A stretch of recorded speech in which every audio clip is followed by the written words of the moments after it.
Assalamualaikum dan salam sejahtera kepada bangsa mekanika. Bertemu lagi kita dalam projek Mazda Miata Mekanika. Tapi hari ini kita bukan nak cerita pasal projek Miata, special sikit. Kami nak cerita pasal kelemahan, kekurangan, benda yang kami tidak suka dengan Mazda Miata ni. Dalam tak sedar, dah hampir setahun kami pakai kereta ni.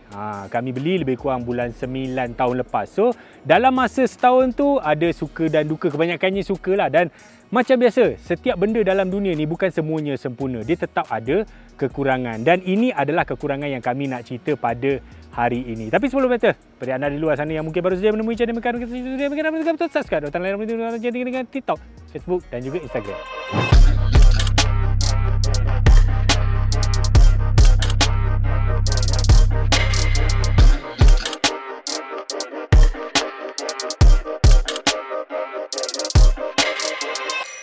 Benda pertama yang kami tidak suka ialah steering. Jangan salah faham. Bukan dia punya steering feel. Steering feel kereta ni mungkin antara yang terbagus ada dalam pasaran untuk kategori kereta ni. Steering feel dia sangat natural, sangat mechanical, sangat analog. Dia memang feel, feedback semua tu tak ada komplain at all. Yang komplainnya apa? Bentuk dan construction steering. Kalau anda tengok betul-betul, steering ni sebenarnya dia kurus, dia kecil. Jadi untuk orang yang macam saya, warga emas yang biasa bawa kereta dengan 10-2 tangan dekat sini. Bila kita ada tangan dekat sini, kita terasa yang steering ni kecil. Tapi untuk orang yang bawa dengan method 9-3, dia mungkin tak rasa masalah tu. Cuma yelah, dengan jari besar, rasa memang dia cukup kurus. Dan sebenarnya steering ni sedikit licin kalau kita bandingkan dengan steering kereta sport dalam kelas dia. Contohnya kalau kita tengok Suzuki Swift Sport ataupun Honda S960 ataupun Toyota GT86. Steering dia semua gemuk-gemuk dan sedap digenggam. Yang kedua, steering dia tidak ada teleskopik. Dia ada tilt saja. Boleh sekejap turun, naik. Okey. Boleh turun, naik. Okey, tapi dia tidak ada teleskopik. Dia tidak boleh dekat dan juga jauh. Namun ini adalah model ND1 2015-2018. 2018 hujung, ND2 dia dah boleh teleskopik dah. Itu kelebihan dia. Steering ni kalau kita nak bercakap, macam tadi kan, kalau nak steering gemuk, sebab Mazda adalah sebuah syarikat kecil. Kalau dia nak buat satu steering yang khusus untuk Miata, sedangkan dia cuma ada satu je kereta sport. Kalau dibuat satu saja steering macam tu, kos dia akan menjadi tinggi sebab kereta akan terpaksa ditest semula, buat homologation semula, hantar safety test, crash test apa semua. Jadi company kecil macam Mazda Miata ni, Mazda ni dia terpaksa guna apa yang dia ada. Jadi dia pakailah balik steering yang sama dengan Mazda 3, CX-5 dan keluarga-keluarga dia yang lain. Yang kedua, benda yang kita tak boleh komplain tentang kereta sport ialah practicality. Betul, kereta sport ni bukanlah kereta paling praktikal dalam dunia. Tapi kalau kita bercakap pasal space, Mazda ni tahap praktikal dia sangat-sangat teruk. Memang space boleh dikatakan tidak ada. Kalau kita memandu contohnya kan, kalau saya duduk dekat sini, saya tak ada posisi yang saya boleh relax langsung. Maksudnya lutut saya tersangkut dekat sini, saya 178 cm. Bila dekat highway, bila kita dah duduk gear 6, bila kita cruising, kita biasa nak relax. Kaki kiri kita akan satu letak dekat tempat footrest kan. Tapi sebenarnya tak relax. Dia tak ada space, sangat kecil dekat bahagian ini. Dan kalau anda perasan dekat bawah ni, dia ada hum. Dah lah kecil, lepas tu dia ada hum untuk transmission dekat sini menjadi bertambah kecil. Jadi bertambah sempit. Untuk ketinggian macam saya memang ada problem sikit. Tapi kalau orang yang rendah, mungkin 5 kaki 8 ke bawah, saya rasa tidak ada masalah. Itu satu, posisi memandu. Penumpang pun sama, kecil. Memang tak boleh langsung bergerak banyak. Katakan seat ni dah paling habis kita duduk kat belakang. Kalau ketinggian saya sendiri pun nampak dah belaga. Dan disebabkan kecilnya kereta ni, glove box pun tak ada. Nak isi barang memang sangat susah. Pintu tak ada apa pun kita boleh letak. Mungkin boleh letak touch and go je. Tak ada poket pintu, tak ada tempat drink holder. Drink holder ada, dia dekat sini. Jadi satu slot dan juga ada satu slot dekat sini, yang mana kami pindahkan dekat bahagian ini sebab kami nak letak handphone ataupun smart tag ataupun benda-benda lain lah. Sebabnya the only tempat barang yang ada adalah dekat sini. Yang mana dia akan bergerak time memandu. Kalau kita letak phone kan, dia bergerak gini. Ada lagi satu tempat dekat sini, kecil sangat. Boleh letak kad macam tu lah. Nak letak handphone Nokia zaman purba boleh lah.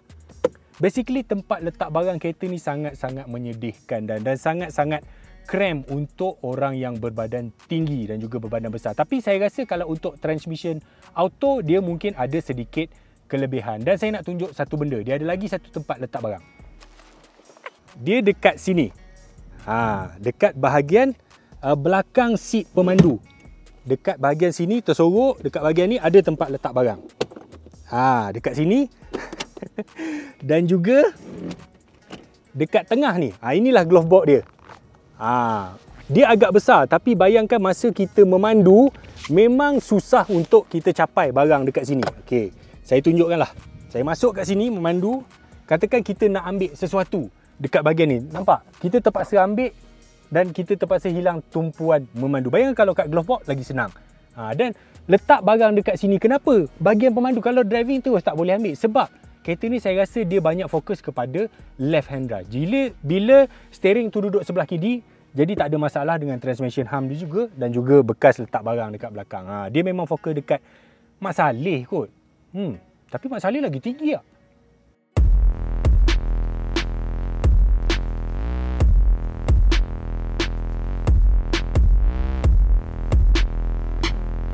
Mazda Miata ND ni dia keluar dua spek bumbung. Okey. Dia yang ini dia panggil RF. Jadi dia punya bumbung ni buka secara elektronik. Okey, yang lagi satu dia panggil yang manual apa tu? Yang tu soft top. Okey, apa beza dia? Beza dia bila kita buka bumbung. Okey, kalau kita dah buka bumbung macam ni, kelemahan untuk model ini ialah yang ini. Nampak tak? Dia punya portion dekat bahagian ni, panel ni memang sangat besar macam Civic Del Sol. Dia besar. Jadi apa kekurangan dia? Dia akan ada sedikit blind spot. Kalau kita memandu, bila kita toleh, dia sedikit ada blind spot dekat belah kanan. Dia tidaklah mengganggu sangat.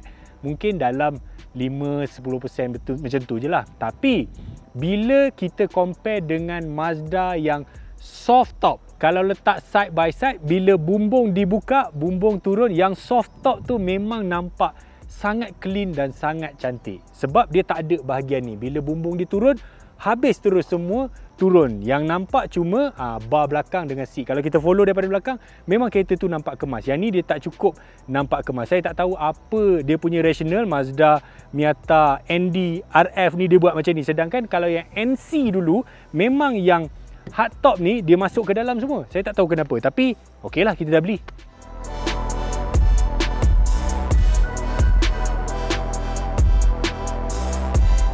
Yang keempat, dia punya rim. Tak lawa ke? Dari segi reka bentuk memang dia cantik, memang dia kemas. Cuma dari segi saiz. Okey, dia 17 inci. Cuma dia punya offset dia tu, dia 17 kali 7, offset dia 45. Terlalu besar dan menyebabkan rim dia masuk ke dalam badan kereta. Dan bagi saya dia kena sekurang-kurangnya 40 atau 38 baru dia nampak flush dengan badan kereta. Ini normal untuk kereta biasa. Maksud kereta-kereta passenger biasa dia setting macam ni untuk economical dan sebagainya. Tapi untuk sebuah kereta sport sepatutnya dia kena flush dengan body macam GT86, macam GR86, macam Swiss Sport kan. Jadi dia nampaklah kemas sikit. Itu yang pertama. Yang kedua, okey. Rim dia ni 4 lubang PCD 100.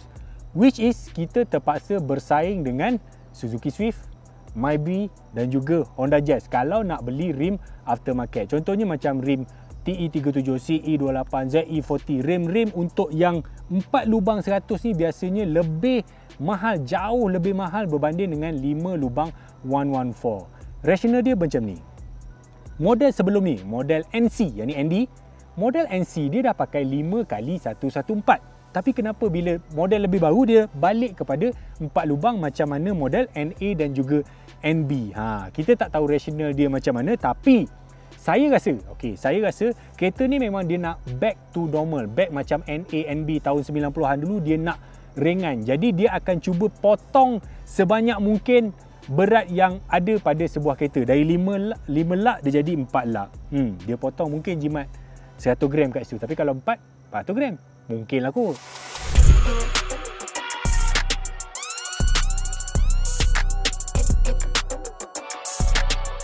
Yang kelima, enjin.